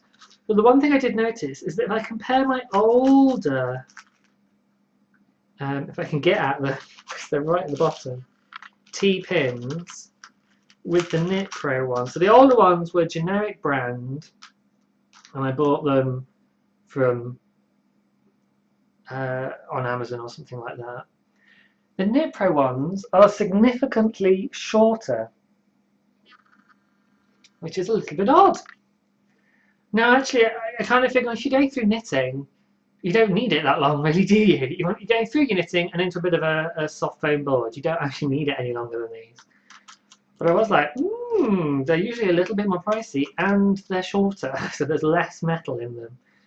But I was like, I'm getting a lace blocking kit. I'll grab another 50 T-pins and then I will never run out of T-pins. The next thing I'm going to have to do, of course, is to buy some more mats. And it just goes like that, doesn't it? It's like, oh, if I had some more mats, I could block some more stuff. Oh, if I had some more T-pins, I could block some more stuff all at the same time. Ding, ding, ding, ding, ding. Until you end up with like 100 mats and 1,000 T-pins. But what I did recently, and I did like a blocking party. And anyway, I ended up being like, man, how am I gonna, I can't do this. And I think I had to block some stuff just by hanging it over the, what do you call them? The things you hang your washing on to dry. Dryers? Airers? Can't think of the word for them. I'm sure you can work out what I mean. So yeah. So in the kit is pretty straightforward. It's a bit of a pain trying to get inside it. And it's basically just in a bit of plastic tube that's been roughly sewn. It really does looks like someone's put this kit together in their bedroom from B&Q Supplies. It's got a KnitPro label on it, but you can't. I'm kind of like, how certain are we? And that's all they are. And I don't know if you can see. I'll try and hold these up. I'll do it here so I can definitely see that I'm holding them up to the camera. I'm trying to get the camera to. There we go. You can see some of them have like a flat stamped thing on them, and that's the 3 flexible ones. And then the plain ones are the normal ones. But if I just like this one on its own versus this one on its own, they both flex a fairly equal amount, to be honest. So I'm not sure why one of them is called flexible and the others aren't. Might be it's made of a different material or what have you, but to be honest, they all look like the same thing. So who knows? But I'm quite excited to have that because now, although I don't actually wear shawls very much, I'm now set up to knit shawls awesomely because I've got 2 2-meter long cables to knit my shawls on and massive lace blocking wires. But I was really like, oh, I'll get them to block this, and then so I've got them for future projects. And who knows what I'm going to do. Like, I do like the idea of doing a true lace project where it's patterned on both sides and stuff. And there is a plan afoot for some friends to get me to knit a lace, quite a big lace shawl. I'm not sure if it's true lace or not. If that, it's pretty definite, but I'm still a little bit hesitant. So I won't say anything more about that until I'm definitely doing it. But yeah, so I got some lace blocking kit as well. So that's my stash. Love. Is there anything else to say in that? No, I don't think there is. So the next section, whoosh, community, whoosh. In my head, the word community just shot across the screen. I don't think I know how to do that yet though, so it's not going to happen. I might be able to. No, I don't think I can. I'll work on it though. And in community stuff, really, other than to say hi and thank you to the guys that have come back into the group and been posting, the Ravelry group, DancingGeek podcast. There are people using that still, and that's really nice. There's not masses to really talk about. The thread for the charity knitting up in Derby. So if you're UK based, it'd be really nice if you were interested in doing some charity knitting to get involved in that. I see quite a few US peeps doing stuff where they collect stuff in, and obviously it's a bit crazy to kind of be posting a load of hats over to America when we have exactly the same problems over here, and so it's awesome that there's now a little collection being organised by a well woman. And if you go to the Ravelry group, then there's a thread for that in the group, which is awesome. And there's a couple of people that have already jumped in on that. And I made a suggestion for a pattern, which is my ribbed beanie pattern I mentioned before, that I feel bad talking about because it reminds me of the cow that never happened, really. That died a death. I'm so sorry, guys. Yeah, apparently I'm not a knit-along kind of person. Too much commitment involved. Can't hack it. And not a good idea to do it as I'm declining, shall we say. So the only other thing I was going to say was, I did say thank you, didn't I, for the people? Yes, thank you to the people that have come back into the group and are posting away. Please come back and join us. It's been really nice to be back watching podcasts again. YouTube, for some reason, decided they didn't like the idea of me being able to group my subscriptions into manageable chunks. So now I just have a long list of my subscriptions and their latest uploads. And as soon as I'm like a day or two behind, if I don't watch a podcast for a day or two, I just got this, like, I have to scroll down to the bottom of the screen, load more, scroll down, load more, scroll. It's just like, oh my god!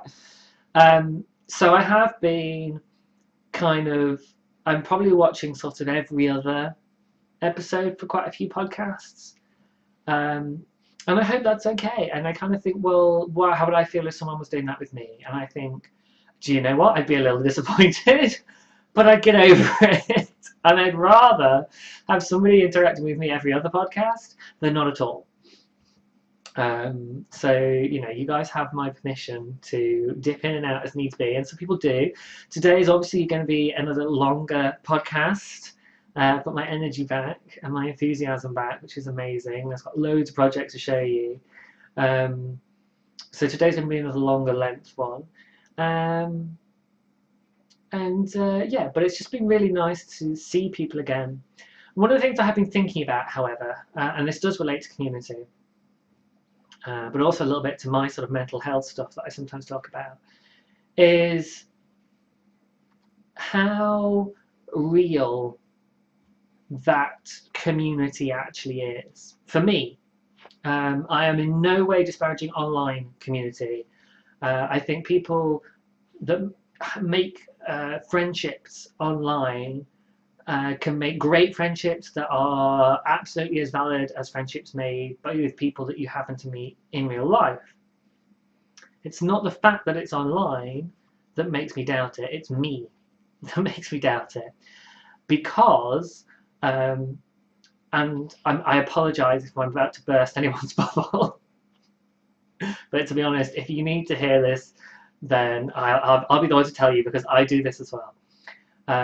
Because watching someone else's podcast does not make you their friend, unfortunately. It's this really weird thing where I love you guys, and I love getting to hear from you guys and chatting with you guys in the comments and stuff. But if you watch me and you never talk to me, I don't know who you are. And I love the fact that you guys do want to sit and watch this. And I hope I'm not putting people off. But it is that thing of, you know, it's like I watched, at first I watched Dan and Kay, the Bakery Bears. That was my first podcast. And I felt like I was their friend. And it was very strange. I think when I started interacting with them online, I was like, yeah, you're my friend, hi, da, da, da. And then it was just like, hang on a second, they don't know me from Adam. little bit odd. And I've done the same with a few podcasters, actually. I don't need to expound on my embarrassments, but it's a thing that I do, and I think it's a very natural, normal thing to do because you're so used to, you know, this. When we're wired to think that if we've seen someone talk to us, that they've seen us. You know, we were talking, and the fact that they were talking to us and having a conversation, but it's via a screen, like my TV screen, which is over there, so I'm looking over there, doesn't change how we perceive it. Particularly people like me, who, if I watch something that's on TV screen, anything that's not on the screen kind of disappears into peripheral vision, and I only see what's on the screen, and that's my whole world. I get sucked into the TV, something chronic.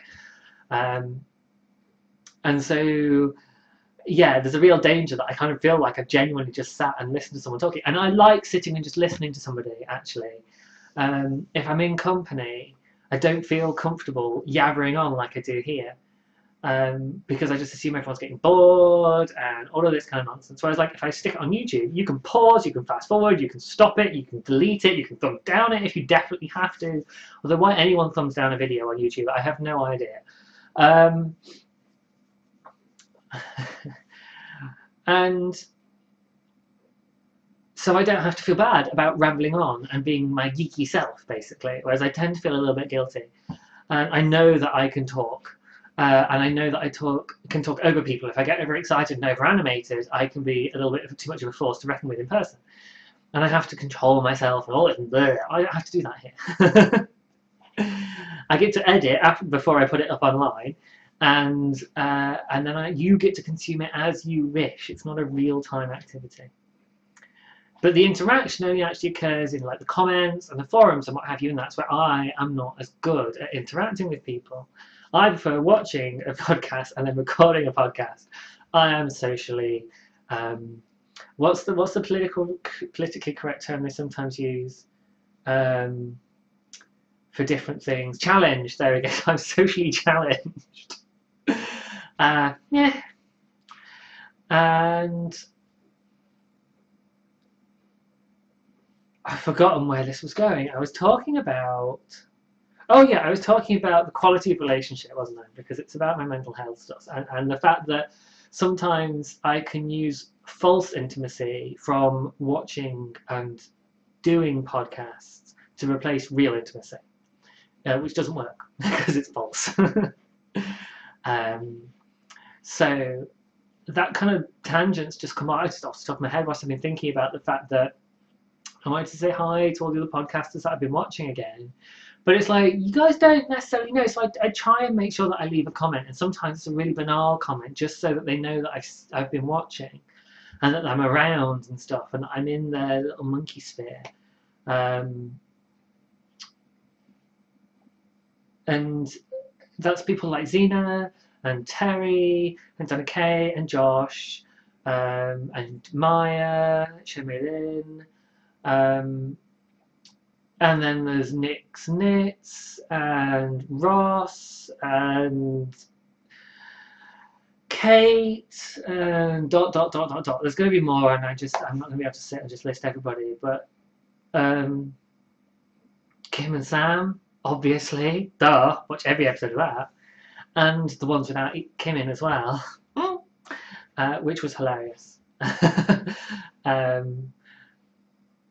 So yeah, it's the having the interaction alongside that, and that's the bit that's really tricky. So I really, really, really appreciate those of you, and I'm thinking of Sam in particular here, who I see as making the effort to interact, both via the podcast, which is awesome, when she says hi Jade, so there's a rainbow shout out, or when she mentions something she saw on my Instagram.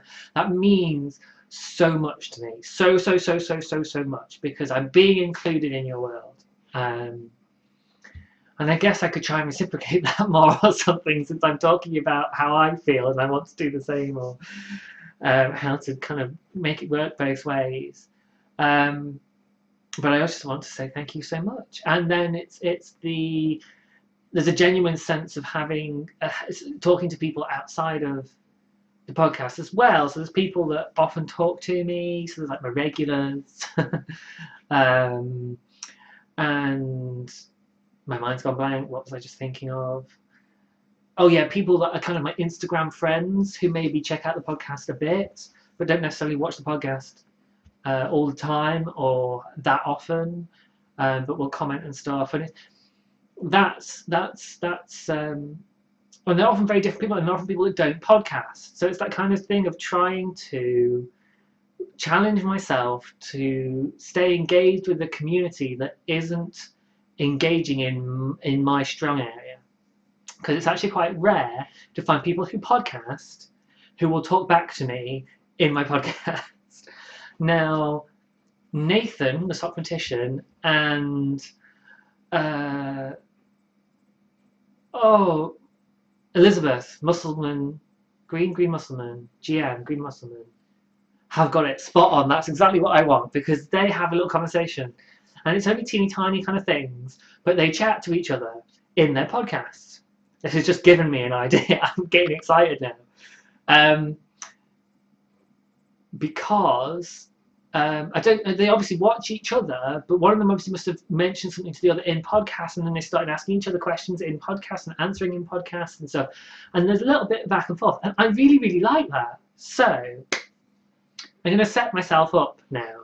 I'm going to take a risk, and actually I'm quite scared to do this. I can feel my anxiety going, because I could set myself up to not get a response, and that would be okay. But it's a little bit frightening. I don't get scared about just recording a podcast and chucking it out there, but the idea of actually trying to engage with people, I find terrifying. So there's two things. So I'm kind of talking to myself now. You're just watching me. You're watching my personal therapy session right now. One is to keep making the effort to talk to you guys in text form. And if you're somebody who does talk to me in text form and kind of thinks, you know, you would love to interact with me more, I'm sorry that I'm not as good at that as I am at chatting away on just a recorded podcast. Again, text chat is not necessarily real time. My brain went asynchronous, which is a technical thing.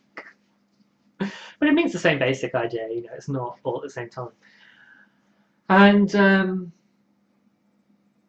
but it's trickier, and I sometimes really have to work at it, and sometimes I don't have the mental energy to be able to do that, and I'm really sorry. So I had a whole bunch of hashtag WIDN hashtags come through on the same day, and I responded with one this morning, but I just didn't have the mental energy to do what I like to do, which is to kind of think of something, take a photo, like not just like sometimes what I'm doing now is I've just woken up and I'm in bed looking at Instagram, and there's only so many times I can take a selfie of me in bed like this. It's like every morning, someone's tagged me again, bed selfie. But I'm a little bit too vain to do it.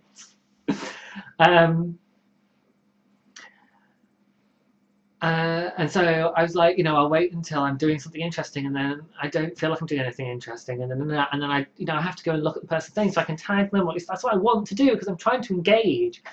And then it's just like, I don't have the energy, I don't have the mental energy for that. Just it sucks when that happens. Whereas coming and sitting in front of the podcast is easier for me to do. It's still hard when I'm having a bad day, which is why it's been a little bit over 2 weeks till now. There's two reasons for that as well. One was I had this thought process going, I'm not ready. And part of that is because I want to do the fancy edited thing about the dyeing, and I wanted to introduce it. But I'm just going to tell you that I'm doing it, and it'll get done when it gets done, and then you'll see it when that happens. What a load off, right? Permission to myself to not do everything perfectly straight away. Thanks, James. And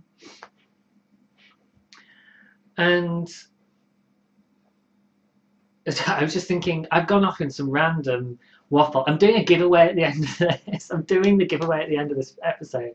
So I'll be in the show notes anyway, so it's fine. I don't have to feel too bad about people that couldn't take sitting through this and then miss out on the giveaway announcement.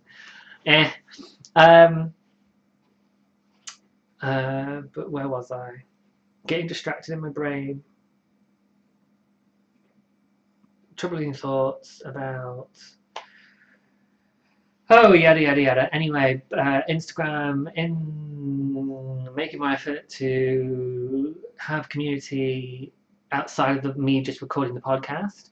And then the bit that's really cool is I'm going to try and copy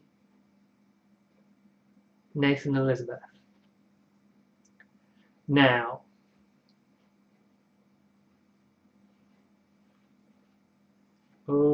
how do I go about this? Because two people spring to mind immediately. One is Sam, who I already mentioned, because I know that she at least watches some of my podcast because she's mentioned stuff and what have you. And it'd be really cool to do a little shout out to come knit with us. And the other is Nathan, the sock magician, but he's already got his thing going with Elizabeth, and I kind of don't want to try and insert myself into that. So I'm going to do both, and I am doing this off the top of my head, which both Nathan and Elizabeth have realised is quite difficult to do. So I'm setting myself up again. But if I need to break, I will break, and then I will just edit the break out. So I'm giving myself permission to fail. So let's see what happens. And I'm also, part of me wants to say no, pick one person, because then I'm taking a real risk at connecting with that person. And the other part of me is like, but I could pick two people, and then that's more fun. But I'm also kind of spreading my risk, which means I'm connecting less with each person. So, Gut says, do one this time, one next time. Okay. So, Gut says, go with Sam first, and then Nathan next time. So that's what I'm going to do. So, hi Sam. You may or may not be watching this. You may or may not watch this far. I know you're very busy, and this is a long episode. I will make an effort to tag this in some way to you. Maybe say in the Ravelry show notes or something. That seems fair. Because there's no reason for me to set myself up to fail. And I just want to say hi and get a little conversation going in the podcast. And it'd be really, really nice if you get Kim involved too, because obviously the two of you host together. So it is addressing both of you, but I know that Kim has a lot less free time, and so I don't think she watches my podcasts anywhere near as much, if at all.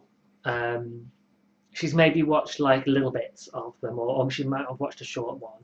And I know she knows who I am, but I also know that she doesn't have the time to watch my super long, rambly podcasts, whereas you seem to have done that, which is really lovely of you. Thank you. And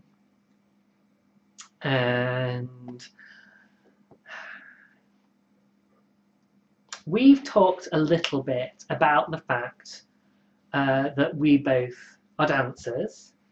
And my dance has taken a real hit the last year and a half. I've not really been very active at all. I haven't gone to any classes, apart from some that were part of the work I did earlier this year. And it doesn't really have the pull for me anymore. So I wanted to ask you about when you stopped dancing, full-time professional or however it was that you were doing it, to do what you're doing now. Or what? Let's see. What's a sort of a good question to ask? Or what's it I'm wanting to know? It's kind of about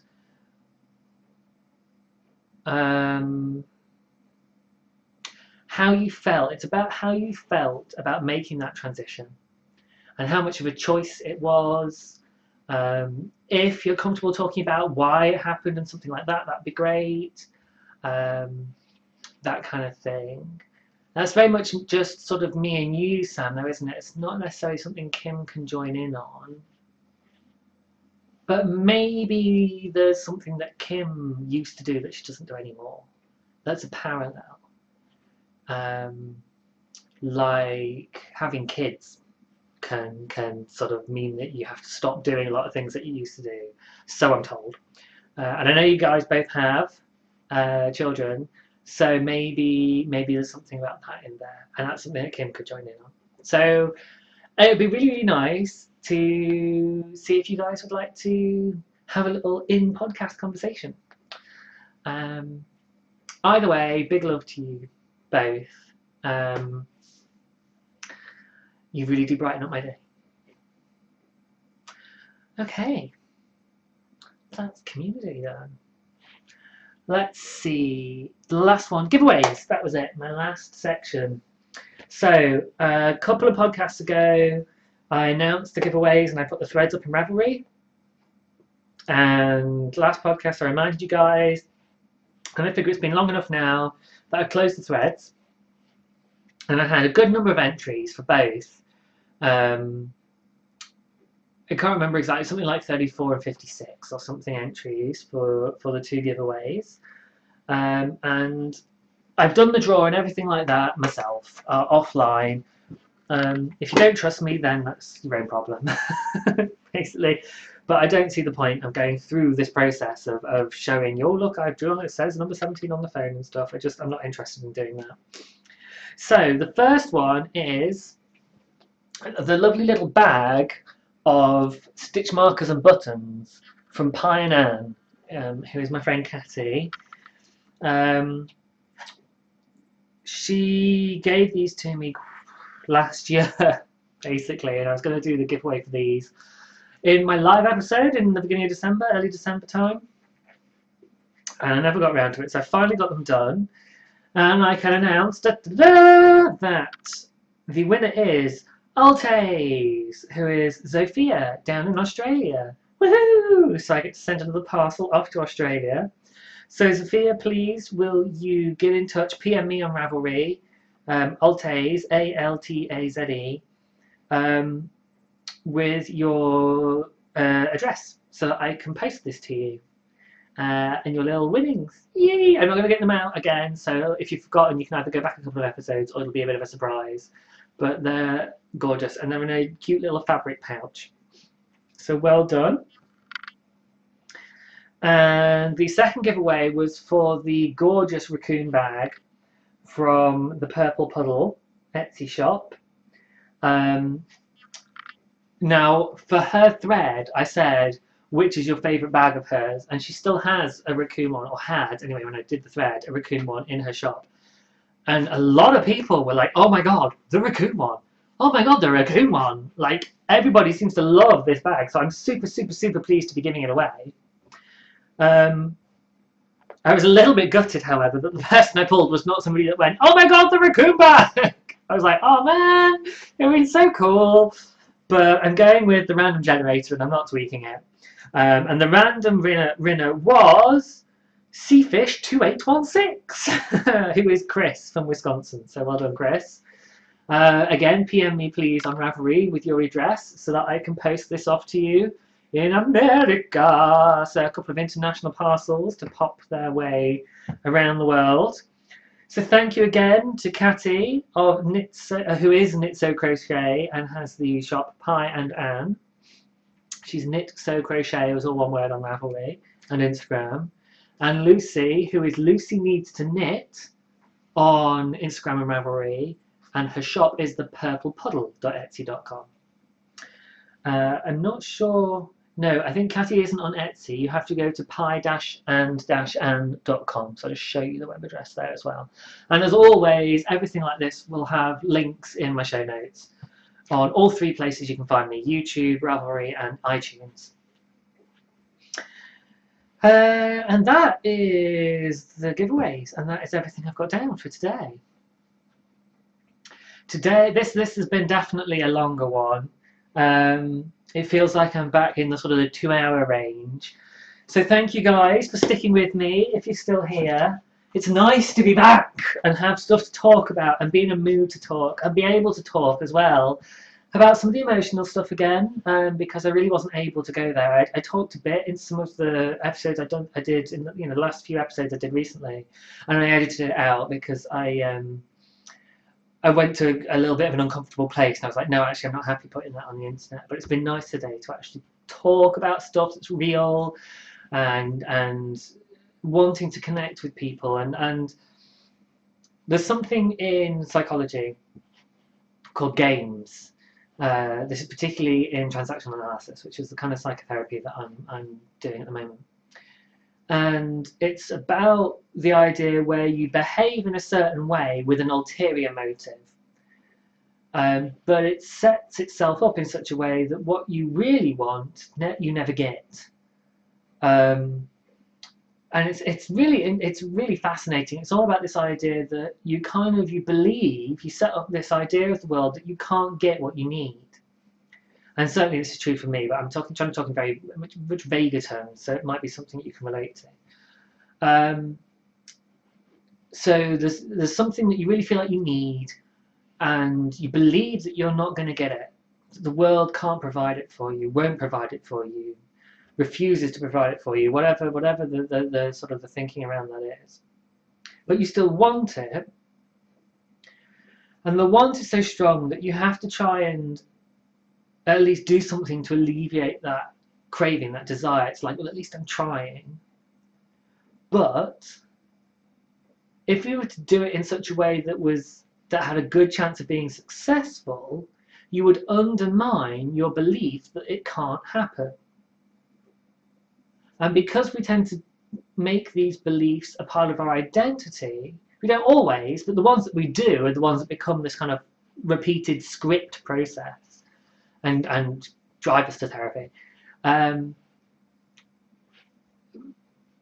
Because proving yourself wrong would hurt your ego, your identity, you can't do that to yourself. So you have to do something that looks like it would work, but won't. And it's so clever, that we can do these things. It's fascinating. And I've been talking a bit about communication and relationship through the internet, through the podcast, the knitting community, and that kind of thing. And I can kind of see how this fits around what I was talking around, this idea of, well, I watch a podcast and I make a podcast, so I'm trying to connect with people and be in relationship with people.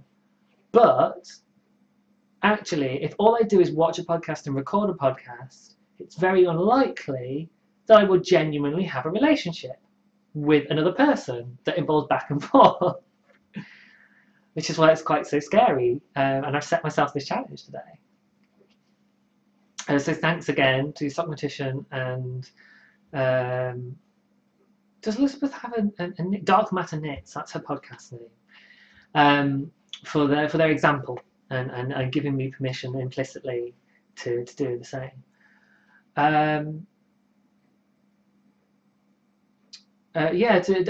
That's kind of going against my script because it's something that could work.